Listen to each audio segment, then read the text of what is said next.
Hello everyone, Lisa from Epic Yarn Gems. This is the second video in a series that I'm doing on chainless foundations. This one is the double crochet. So for this video we are going to do the 5 steps starting with our slip knot, same as we did with our half double crochet. We're going to do a chain 3, which is our step 2. This chain can also be, your first stitch depending on how you work. So we're going to go into that first chain, and like I had mentioned in my other video, I like to go under both loops, but you don't have to. So you're going to yarn over and pull up a loop. You'll have 3 loops on your hook. Now you're going to yarn over and go through that very first loop. That's your chain.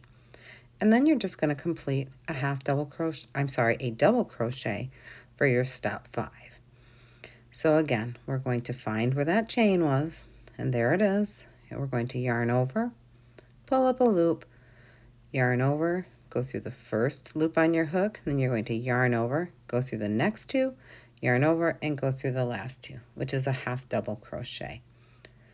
And all the time you're doing this, you're doing the exact same thing. And this is going to make you a foundation chain with your next row being a double crochet. When you look at that first stitch, it's on an angle, so that kind of helps me signify that that's where the chain is going to be. So one last time, we're going to yarn over, go under the chain, going under both strands, yarning over, pulling up a loop. That first loop we are going to yarn over, go through only that's your chain, yarn over and go through and make your double crochet. This makes a nice stretchy foundation so that it's not too taut, and your first row as a double crochet. So I appreciate you stopping by.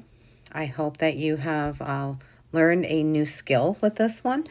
As always, I appreciate you, and peace, love, and happiness to you all. Take care.